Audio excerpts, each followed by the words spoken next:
ఇక కేసీఆర్ ఇంకా ఇదొక్కటే కాదు ఆర్థిక వ్యవస్థను చిన్నాభిన్నం చేయడమే కాదు. ఇవాళ వచ్చి మాట్లాడుతున్న పెద్దగా మాటలు కానీ అవన్నీ దొంగ మాటలే, 100% దొంగ మాటలు. ఆయనకు నిజంగా సత్తా ఉంటే, దమ్ము ఉంటే, ధైర్యం ఉంటే హర్షన్న ముంగట వచ్చి గవే మాటలు చెప్పమని హర్షన్న అడిగేది, దానికి సమాధానం చెప్పమని చాలుగా. ఈ నా దగ్గరికి ఎట్లాగో రాడు కానీ. కాబట్టి కేసీఆర్ ఇదొక్కటే ఆర్థిక వ్యవస్థనే కాదు, భూములు ధరణి తెచ్చి ఇప్పుడు శవం ఉంటుంది కదా పట్టుకరపో, శవమే బతుకున్న శవం. నేను ప్రజలకు చెప్పిన శవాన్ని చూపిస్తే ఇప్పుడు అని చెప్పి ఒకసారి శవాన్ని చూద్దురు మీరు కూడా. ఎంత దుర్మార్గమైనటువంటి పరిస్థితి అంటే అసలు ఇటువంటి కేసీఆర్ పరిపాలన మళ్ళొస్తే ఏముండకపోయిందా. గిట్రా పెద్ద ఆయన వాళ్ళెవరు దా ఇగో ఇరా, ఇగో ఇదే శవం చూస్తురా, ఈయన శవం బతుకున్న శవం అన్నట్టు. ఎందుకు బతుకున్నా అంటే నీ పేరు చెప్పే, ఫస్ట్ నీ పేరు ఊరు చెప్పు. నా పేరు గడ్డం వెంకటయ్య. గడ్డం వెంకటయ్య. ఏ ఊరు? ఈరన్నపేట. ఏ జిల్లా? రంగారెడ్డి. చౌదర్గూడ మండలం. ఇప్పుడు నేను బతుకున్నాగా చచ్చిపోయానని చెప్పి నా 30 గుంటల భూమి వాళ్ళ పేర చేసుకొని పట్ట చేసుకున్నారు. ఇప్పుడు నేను బోర్డు వేసి 20 ఏళ్ళ దినమైతేనే సార్ వేసి నన్ను చచ్చిపోయానని చెప్పి నా 30 గుంటల భూమి నా కొడుకుల సంతకాలు లే, నా సంతకం లే, మా తమ్ముళ్ళు లే, ఎవరు లేసారు. అనవసరంగా మా ఊరి పెద్ద మనుషులు ఎవరికి తెలియకుండా, మాకు తెలియకుండా, ఎవరికి తెలియకుండా లోపలి ఇంట విషయంగా వీళ్ళు చేసి ఏమాటో చేసి వాళ్ళ పేరు చేసి ఇచ్చినారు. అసలు విషయం ఏంటంటే హర్షన్న ఇది 30 గుంటల భూమి చూడు. పాత కొందరు మండలి ఇది, చౌదరి కూడా ఇప్పుడు. అయితే వీళ్ళకు రైతు బంధు పైసలు పల్లె రైతు భరోసా పైసలు మొన్న ముఖ్యమంత్రి గారు వేసిరుగా, మాకు ఎందుకు పడలేదని ఎంఆర్ఓ ఆఫీస్కి పోయిండు. నీకు భూమి ఏడు ఉందని ఎంఆర్ఓ, మరి భూమి ఎందుకు లేదరా నాయన 20 ఏళ్ళ నుంచి ఉన్నది, ఒక పాస్బుక్ ఇదో అని చూపించిండు.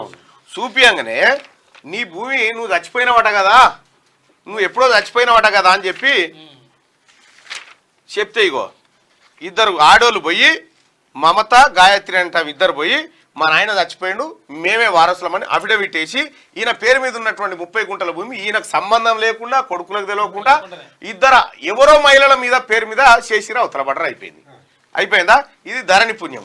ఒకప్పుడు ఒకరి భూమి ఒకరికి ట్రాన్స్ఫర్ కావాలంటే ఒక కాగితం, ఒక కత్రనో, ఒక ఇద్దరి మధ్య ఒప్పందం ఏం లేదు. ఇక మనిషి చచ్చిపోయినట్టే కత్రమే మార్చు. నీకు ఎంతమంది బిడ్డలే?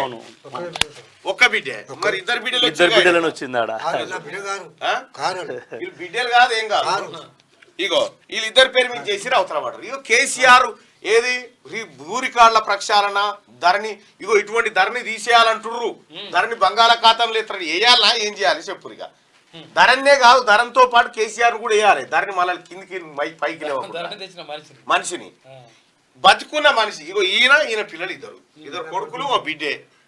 ఈ ఇద్దరు బిడ్డలు ఆడంగా బుచ్చిరు, మళ్ళా ఉన్న భూమి ఎత్తుకొని పోయారు. ఇక రైతు పైసలు రాలే. ఇప్పుడు యాసంగిన ఏం పంట చెప్పి మా ఊళ్ళకు మేడం వచ్చింది. మేడం వస్తే యాసంగి పంట రాపిద్దామని చెప్పి పాస్బుక్ తీసుకొని పోయినా. పోతే లేదు నీ భూమి లేదు, ఏ భూములు పట్ట అయింది, నీ భూమి లేదని చెప్పి అప్పటికప్పటికే ఎంఆర్ ఆఫీస్కు వెళ్ళిపోయినాం. కేసీఆర్ గారు పెట్టిన అదేంది మన ఇదేం పథకం, ధరణి పథకం అద్భుతాలు ఇవ్వన్నట్టు. చచ్చిపోయిన ఇట్లా చాలా మంది తిరుగుతున్నారు భూమి మీద. ఇటువంటి శవాలు చాలా మంది ఉన్నాయి. ఇప్పుడు కేసీఆర్ ఈ ధరణి స్కీమ్ లో భాగంగా చాలా మంది శవాలు అయితే తిరుగుతా ఉన్నారు మనుషులు భూమి మీదనే. ప్రతి ఎంఆర్ఓ ఆఫీస్ ముందర ఇటువంటి వాళ్ళు చాలా మంది తిరుగుతా ఉన్నారు. చౌదరిగూడ మండలంలో ఇలాంటివి ఇంకా చాలా ఉన్నాయి సార్. నాట్ ఓన్లీ చౌదరిగూడ, సరే కొన్ని ఉన్నాయి. స్లాట్ బుక్ చేసి మీసేవ్ జంగే అవును, మొత్తం ఫేక్ డాక్యుమెంట్లు పెట్టేసి ఇగో నాయన పాస్బుక్ నెంబరు, ఆధార్ నెంబరు, మా ఫోన్ నెంబరు, కనీసం ఇన్ఫర్మేషన్ కూడా ఏం లేదు. పాస్బుక్ నెంబర్ కనిపిస్తుంది కదా. ఎవరున్నారు ఎంఆర్ఓ? ఎవరున్నారు ఇప్పుడు? ఎంఆర్ఓ విజయ్ కుమార్ ఉన్నాడు. విజయ్ కుమార్ ట్రాన్స్ఫర్ అయ్యింది సార్. చేసిందంతా ఆయన్నే మొత్తం. మీది రంగారెడ్డి జిల్లాకు వస్తుందా? ఒక్క నిమిషం ఆగు. గిట్లా తయారయ్యి ఇంకోటి చిన్న విషయం సార్. ఇప్పుడు మేము కేసు పెట్టినాం సార్, ఎఫ్ఐఆర్ బుక్ చేసిన 20 తారీఖు. ఇద్దరు లేడీస్ మాత్రమే రిమాండ్కి పంపిండు మొన్న ఎస్ఐ. ఎందుకు మిగతా ఎందుకు పంపలేవన్నంటే డాక్యుమెంట్ పెండింగ్ ఉంది, 2 రోజులు ఆగాల, 2 రోజులు నువ్వు ఎక్కడ గెలకకు. కలెక్టర్ అని కలిసిండ్రా? లేదు సార్ ఎంతమంది ఉన్న కలెక్టర్ గారు చాలా మంచి మనిషి. కలవండి. అంటే నువ్వు ఎక్కడ గెలకక అని చెప్పేసి నన్ను అన్నాడు. ఎవరు ముందు నుంచి భరోసా ఇచ్చింది ఎస్ఐ గారు, చదువుకుడు ఎస్ఐ. వాళ్ళిద్దరు ఎందుకు మెయిన్ సూత్రధారులు వదిలేసి ఈ లేడీస్ ను రిమాండ్ పంపించేసినావు. వీళ్ళ రిలేటివ్స్ వాళ్ళు ఏమంటారు అంటే వీళ్ళిద్దరు ఏం చేసారు అన్న మీతో అంతా ఇక్కడ పోయారు, మరి వాళ్ళతో పాటు పంపాలి కదా. మీసే జంగా సూత్రధారి మెయిన్ సూత్రధారి ఆయన పట్టుకుంటే ఎంఆర్ఓది మొత్తం మండలంలో ఏం జరిగిందా మొత్తం బయటపడతాయి. ఆయన రిమాండ్కి అందుకే పంపలేదు. ఆయన సహకరించేసి స్పెషల్ నువ్వు స్టేషన్ వరకు వచ్చిన ఎందుకు వదిలిపెట్టినావు? స్టేషన్ వరకు వచ్చిన వేరే స్పెషల్ కార్లో నలుగురు ఆయనతో పాటు నలుగురు వెళ్ళిపోయారు. ఇప్పుడు మీరు కంప్లైంట్ వాళ్ళ మీద కూడా ఇచ్చిరా? మొత్తం 9 మంది సార్, ఇగో 9 మంది విట్నెస్లో సహా వదలలేదు. ఇందులో పెట్టిన విట్నెస్ కూడా కదా ఉంటారు, ఆధార్ కార్డులు ఉంటాయి వాళ్ళ ఆధార్ నంబర్లతో. ఇంకో విట్నెస్ వీళ్ళ రిలేటివే ఏమని రాసిండే వీళ్ళిద్దరు ఈయన గుట్టి వెంకటయ్య 2005లో చనిపోయాడు, ఇది నిజము, వీళ్ళు నాకు తెలుసు అన్నట్టుగా సైన్ చేసి ఇద్దరు ఎవరంట? వాళ్ళిద్దరు ఈయన పిల్లలంట, ఆయన తెలుసు అంట. లెక్క ఆయనదేనా? సరిగ్గా చూడండి. Declare that particular mentioned above the true is and correct. 2005లో చనిపోయిండు. ఈయన ఇద్దరు పిల్లలు ఈయన పిల్లలే, ఇది నిజం. G Yadaiah Tumpalli TRS leader. TRS leader ఇప్పుడు టిఆర్ఎస్ వాళ్ళు మొత్తం అందరూ ఇప్పుడు గీదన్నా వీళ్ళు చేసిన కథ మొత్తం అవినీతే. మొత్తం కేసీఆర్ పరిపాలన అంటే అవినీతి. మళ్ళొచ్చి పొడుగు మాటలు చెప్తున్నాడు ఆ బస్సుల మీద నిలబడి, నేను ఇట్లా నా అంత సిపాయి లేడు. ఏంటంటే 20 తారీఖు ఎఫ్ఐఆర్ బుక్ చేస్తే ఇద్దరు మాత్రం రిమాండ్ పంపినాం, మిగతా వాళ్ళంతా ఇక్కడ. ఇప్పుడు ఎవరు ఏఎస్ అయినా ఇక్కడ పోలీస్ స్టేషన్ అక్రమ్ చౌదరిగూడ మండలం అక్రమ్ చౌదరిగూడ పిఎస్ చౌదరిగూడ పిఎస్. మిగతా వాళ్ళందరూ ఇక్కడ.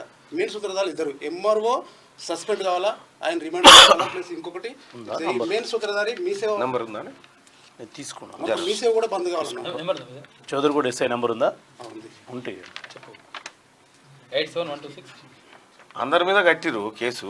అందరి మీద అయితే ఇద్దరిని లేడీస్ ఇద్దరిని కామన్ నంబర్.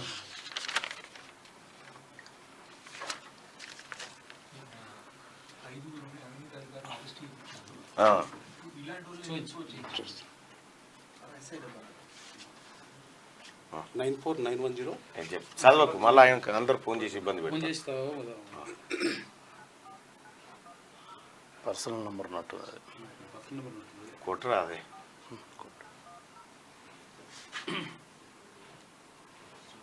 మెయిన్ సూత్రధారులు ఇద్దరు, ఎంఆర్ఓ పాత ఎంఆర్ఓ చాలా ఉన్నాయి, ఇంకా చాలా ఉన్నాయి. వాళ్ళు వెళ్తే అన్ని బయటపడతాయి. ఎందుకు వాళ్ళిద్దరిని నిర్లక్ష్యం చేసిండు, మిగతా మెయిన్ క్యారెక్టర్లను వదిలేసి వాళ్ళు ఎందుకు పంపిండు? కేసీఆర్ ముఖ్యమంత్రి ఉన్న కాలంలో అయింది ఇదంతా. ఆర్టీ యాక్ట్ లో తీసుకుర్రు. అది కూడా 15 రోజులకి ఇచ్చారు సార్. అని ఫేక్ డాక్యుమెంట్లు ఉన్నాయి కాబట్టి వాళ్ళు ఇవ్వడానికి కూడా మీరు అది సీసీ కెమెరాలో వచ్చిన వస్తుంది ఎంఆర్ఓ ఆఫీస్లో. Good morning. నమస్తే అండి. నమస్తే సార్ నేను తీన్మార్ మల్లన్నని మాట్లాడుతున్నాను సార్. నమస్తే సార్ ఇక్కడ ఈ చౌదరిగూడ నుంచి ఫార్మర్స్ వచ్చినారు, వాళ్ళ భూమి 30 గుంటల భూమి వేరే వాళ్ళ పేరు మీద అయితే తమరు సహకరించి ఇద్దరిని ఎవరి పేరు మీద చేసుకురో వాళ్ళని రిమాండ్ పంపినట్టు చెప్తున్నారు. మిగతా వాళ్ళని పంపలేదనేది వాళ్ళ ఆవేదన. వాళ్ళని ఎందుకు వదిలేస్తా ఉన్నారు, ఎందుకు అని చెప్పి వాళ్ళ ఆవేదన వ్యక్తం అవుతుంది. ఇప్పుడు లైవ్ లో ఉన్నారు నాతో. వాళ్ళని కూడా చేస్తాం, మనకు డాక్యుమెంట్స్ రావాల్సి ఉన్నాయి. ఇంకా వాళ్ళని కూడా మనం సపోర్ట్ చేసేది ఏం లేదు, ఎవరు సపోర్టింగ్ ఉండదు. మళ్ళీ ఖచ్చితంగా వాళ్ళని కూడా చేస్తాం. మీరు తక్షణమే దీన్ని సీరియస్ గా తీసుకొని, ఎందుకంటే ఇప్పుడు మన ఇటువంటి బాధితులకు పూర్తి స్థాయిలో న్యాయం జరగకపోతే సగం జరిగితే కూడా ప్రజలకు మంచిది కాదు. కాబట్టి కంపల్సరీ చేస్తాం. మీరు ఎట్టి పరిస్థితుల్లో వాళ్ళు ఎవరెవరు ఉన్నారో అందరినీ రిమాండ్కి పంపించండి. అటువంటి వాళ్ళు ఇట్లా ఫోర్జరీ సంతకాలని ఎంకరేజ్ చేసిన వాళ్ళు కూడా పొరపాటే కదా అది. కంపల్సరీ చేస్తామన్నా, అంటే మనం ఎవరు స్పేర్ చేసేది ఏముండదు. మళ్ళీ వచ్చి కలుస్తాడు వెంకటయ్య కొడుకులు వస్తారు, వచ్చి కలుస్తారు, వాళ్ళని కూర్చోబెట్టి నీళ్ళు దాపించి భరోసా ఇచ్చి వాళ్ళని అరెస్ట్ చేస్తామని చెప్పి తోలియండి. కంపల్సరీ. ఓకే పెద్ద ఆయన, ఏడికి పోదులే నీ భూమి, నేను మాట్లాడతా కలెక్టర్ గారితో. ఇగో ఈ టిఆర్ఎస్ పార్టీ వాళ్ళు కేసీఆర్ ఉన్నాడా పెద్ద ఆయన, కేసీఆర్ అనే తోడు ఏం చేసిందంటే కుక్కకు పెత్తనం ఇస్తే కుండల వాళ్ళకు పెట్టినట్టుగా ఆయన ముఖ్యమంత్రిని చేస్తే ఇగో ఇదే ఒకని భూమి ఒకనికి రాసుడు, ఒకటి ఎత్తుకపో. ఇదివరకు గట్లుండేనా? లేకుంటే సార్ ఇప్పుడు ఇగో కేసీఆర్ వచ్చి- తెలుసు సార్ ఇప్పుడు నా బిడ్డ పెళ్లి చేసుకున్నాక 4 ఏళ్ళు 5 ఏళ్ళు దానికి ఎమలవాడ పోయినా ఎమలవాడ పోతే కూడా గంటల భూమి కూడా పోలేదు నాకు. అది అప్పుడు పోలేదు అప్పుడు పోలేదు నేను లేచాను. ఇప్పుడు నేను వచ్చినాక 20 ఏళ్ళు అయితే నేను వచ్చినాక బోరేసిన 20 బోరేసి కూడా పోయినా 20 ఏళ్ళు అవుతుంది. నా 2 కొడుకులు నేను ఇప్పుడు చేసుకుని ఉన్నాం. ఇప్పుడు ఉండో భూమి పోయినాక ఏడు బతకాలి సార్ నేను చెప్పు. కరెక్ట్ నాకు ఉండేదే పోనీకల భూమి. చెప్పేది కరెక్ట్. అసలు మా తమ్ముళ్ళది పోలేదు, మా వాళ్ళది పోలేదు, ఎప్పుడు పోలేదు. నాది ఒక్కది పోనా సార్? సార్ ఇంకొకటి నాకు మీ సేవ మీద కూడా చర్య తీసుకొని బంద్ చేసేయాలి. దానివల్ల పూర్తిగా మాలాంటి వాళ్ళు ఇంకా చాలా మంది ఉన్నారు అక్కడ. అవునా? మీ సేవ మెయిన్ క్యారెక్టర్ మీ సేవ తప్పకుండా జంగయ్య ప్లస్ ఎంఆర్ఓ. మీరు ఒక పని చేయండి, రంగారెడ్డి కలెక్టర్ గారిని కలవండి. ఇందులో అక్రమాలు జరుగుతున్నాయని ఒక కంప్లైంట్ చేయండి. నేను ఇప్పుడు వాళ్ళని అరెస్ట్ చేయకపోతే నేను సిపి దగ్గర కూడా నేనేమంటున్నా భాయ్ సాబ్, ఆయన ఇప్పుడే చెప్పిండు కదా లైవ్ లో సార్ చేస్తాను. నాకు పూర్తి నుంచి సార్ సహకరించండి. రైట్, నేను చెప్పేది ఎందుకు డిలే అవుతుందో నాకు అర్థం కాదు. డిలే ఏం కాదు, ఇక నువ్వు డిలే ఏం కాదు, ఏడికి రావని అక్కడికి వచ్చినావు, డిలే ఏం కాదు. ఇంకోటి రెండోది రంగారెడ్డి కలెక్టర్ గారికి మీరు కలవండి, వచ్చి కలుస్తారని నేను చెప్తా. మీరు ఆ మీ సేవ మీద కంప్లైంట్ ఇవ్వండి, ఓకేనా? వాళ్ళిద్దరిని వీలైన తొందరగా ఇదే కదా ఈ భరోసా కోసమే మీరు వచ్చారు. ఎంఆర్ఓ వాళ్ళిద్దరు మాత్రం డిమాండ్కి వెళ్ళాను. నేను ఏమంటున్నా, ఈ భరోసా కోసమే కదా మీరు ఇక్కడికి వచ్చింది. మీ దగ్గర ఈ భరోసాతోటే మేము వచ్చినాం సార్. మీ దగ్గర న్యాయం జరుగుతుందని చెప్పి రైట్, మీ ముందే మాట్లాడినా చెప్పిన, ఓకేనా? Right, thank you. అదే సార్ అది ఎట్లయినా ఎంత పరిస్థితి అయినా నా 30 గుంటల భూమి నా భూమి నాకు కావాలి. ఏ వస్తుంది నీ బరాబర్ భూమి వస్తుంది. నీకు అదే రాకపోతే కదా సార్. నీ ఇప్పుడు భూమి ఎవరి మీద బతకాలి చెప్పు నా కొడుకులు? పెద్దాయనా, ఒకవేళ ఇక నేను ఉంటే నేను నీ- చచ్చిపోతా. నీ భూమి- నా కొడుకులు ఎప్పుడు బతకాలి చెప్పు? ఆ కూర భూమి ఇను, ఉంటే కదా ఇను బతకాలి పెద్దాయన, సార్. ఇను. అది నీ కూడా. భూమి నీకు రాకపోతే మేమిద్దరం మా ఇద్దరిది అది బాధ్యత. ఎట్టి పరిస్థితి నా భూమి నాకు 30 గుంటల భూమి. అప్పటి గవర్నమెంట్ కాదే, ఇప్పుడు మీ గవర్నమెంట్ ఉంది. ఈ భూమి నీకు వస్తుంది. నీ భూమి నీకు వస్తుంది. బరాబర్ ఇప్పుడు అయితే నాకు ఏమి మీద బతకాలి? ఎంఆర్ఓ ఏమంటుండే? ఎంఆర్ఓ నేను బండ్లా. చేస్తా అంటారు కానీ ఎప్పటిలో చేస్తాడు ఒక క్లారిటీ ఎంఆర్ఓ కాల్ కలుపు. ఎప్పటిలో చేస్తాడు అక్కడ ఎంపీడీఓ నాకు క్లాస్మేట్ ఉన్నాడు ప్రవీణ్ అని. ఇందాక చేసిన కదా ఎప్పటిలో చేస్తారు భరోసా కావాలా? ఎందుకంటే నెంబర్ ఇయ్యే. వాళ్ళు ఎంఆర్ఓ ఎంఆర్ఓ తహసీల్దార్ నెంబర్ ఇవ్వు. ఎందుకంటే మీ సేవ అంటే నథింగ్ బట్ డాక్యుమెంట్ రైటర్ అంటే అంతే ఇక. అనే చేస్తుంటారు ఆనే కాబట్టి చేస్తుంటారు. వాళ్ళు బయట ఉంటే కూడా కొద్దిగా మ్యానిపులేట్ చేస్తారు. ఎస్ఐ గారికి మనం ఆ మాట చెప్పాల్సి. అరే ఇప్పుడు ఇద్దరు లోపల చేసిన వాళ్ళంతా బయటనే ఉన్నారు, మీ సేవడు కానీ వాళ్ళు వీళ్ళు కానీ. ఇప్పుడు ఈయననే ఉండా? ఈయన లేడు. మరి ఇప్పుడు ఉన్న ఆయనకి ఇప్పుడు ఉన్న ఇది ఇప్పుడు ఉన్నాయనే చేస్తారు. ఇక ఎక్కింది సార్. ఏం పేరు? జగదీష్ 0863661. మొన్న ట్రాన్స్ఫర్లు వచ్చిండు ఆయన. ఉన్న ట్రాన్స్ఫర్లు వచ్చినట్టు. ట్రాన్స్ఫర్లో వచ్చాడు. మీ సేవ మీద అన్న కేసీఆర్ పరిపాలన అట్లా తలగబడ్డ. మంచోడేలే ఆయన, చేస్తాడు జగదీష్.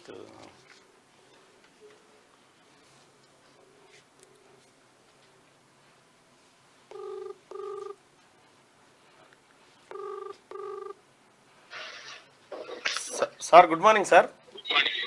సార్ నేను తీన్మార్ మల్లన్నని మాట్లాడుతున్నాను సార్. సార్ ఇప్పుడు మీరు నాతో పాటు లైవ్లో ఉన్నారు సార్. ఒక బాధితుడు వచ్చిండు సార్, గడ్డం వెంకటయ్య అని.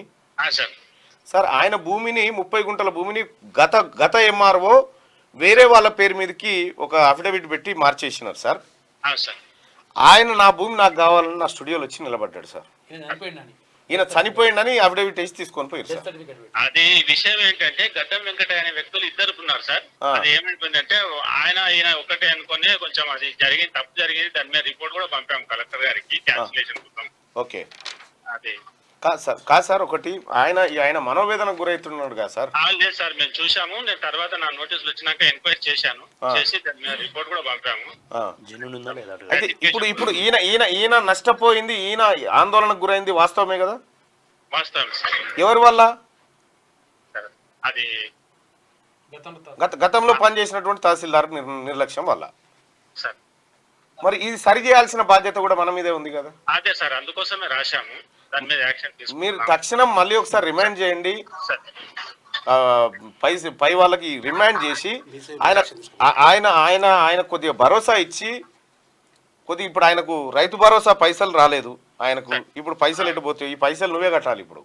సార్ జరా ఈ వెంకటేని ఇబ్బంది పెట్టకుండా తక్షణమే ఆయన భూమి ఆయనకు వచ్చేటట్టు చూడండి సార్, ప్రయత్నం చేయండి. సరే ఓకేనా? మీ సేవ కూడా క్లోజ్ అయ్యేటట్టు రైట్. ఆ మీ సేవలో కూడా కొద్దిగా అక్రమాలు జరుగుతా ఉన్నాయట, ఇటువంటి కొద్దిగా చర్యలు తీసుకోండి సార్. ఓకే తీసుకుంటాం. రైట్. ఓకే పోయింది, అయిపోతుంది. ఆయన దృష్టిలో ఉంది మీకు అన్యాయం జరిగిందని. ఓకే రైట్ రైట్ పెద్ద. మీకు అన్యాయం జరిగిందని ఆయనకి తెలుసు కాబట్టి ఉంది. ఇక ఇట్లా కేసీఆర్ పెట్టిన ఏ స్కీమ్ అన్నా తీసుకోయాను, ఏ స్కీమ్ అన్నా తీసుకోను, అందులో ఇటువంటి అనేకం ఉంటాయి, కోకోలలు ఉంటాయి అన్నట్టు.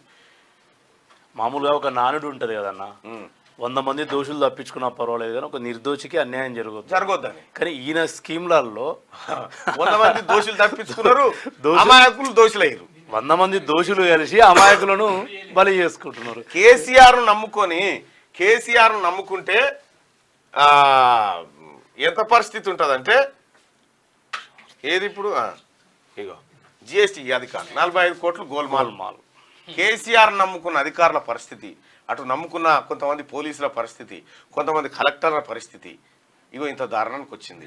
వీళ్ళందరూ కూడా జైలుకు ఇప్పుడు నిన్న 5 జిఎస్టీ అధికారులను అరెస్ట్ చేసి లోపలికి పంపిరి, పోలీసు వాళ్ళని అరెస్ట్ చేసి లోపలికి పంపిరి, అధికారులు అరెస్ట్ అవుతా ఉండే, జిహెచ్ఎంసీ అధికారులు అరెస్ట్ అవుతా ఉండే. కేసీఆర్ పరిపాలన చక్కగా ఉంటే వీళ్ళెందుకు అరెస్ట్ అవుతురు? కాకపోదురు కదా. కాబట్టి కేసీఆర్ పరిపాలన అనేది ఒక పరిస్థితి తీసుకొచ్చింది. బేసిక్గా ఎంప్లాయీస్ ఎవరైనా కూడా గవర్నమెంట్కి పనిచేయాలి, వ్యక్తులకు పనిచేయదు. వ్యక్తులకు కాదు, ప్రభుత్వం తీసుకునే నిర్ణయాలను పాలసీ ఇంప్లిమెంట్ చేయాలి. అంతే ఇక్కడ కదా. ఏమైందంటే కేసీఆర్ గారు వచ్చిన ఈ 10 ఏళ్లలో మీరు ఇంకా పోలీసులను చూసే పరిశాన్ అవుతారన్న. మేము చిన్నగా ఉన్నప్పుడు పోలీసు వాడు ఎవరైనా సూసైడ్ చేసుకుంటే పోస్ట్ మార్టం కోసం పంచనామా కోసం వస్తే లాగ్ కనబడగానే సందులో దాక్కునేది మనం. ఇలా పోలీసుల ముందర పోయి ఎంపీటీసీ ఓడిపోయిన అధికార పార్టీలు పోయి కాలు మీద కాలేసుకొని కూర్చోబట్టి పోలీసులే అట్లా తయారవుతున్నారు. అంటే వ్యక్తులను పూర్తిగా ప్రలోభ పెట్టుకుంటూ అఫీషియల్ బతికేసరికి ఇట్లే అవుతుంది. ఈ పరిస్థితి తప్పులు చేపిస్తున్నారు, వాటిని టైం అయిపోతుంది. దొరికేది వాడు నేను ఎంప్లాయ్ అనుకున్నా, దొరుకుతావు. నేను తప్పు చేసేది నేనే దొరికేది, అంతే. చేపించేది మాత్రం పొలిటీషియన్. ఈ మాత్రం ఎందుకు హయ్యర్ అఫీషియల్స్ పూర్తి ఇట్లా అయిపోయారు.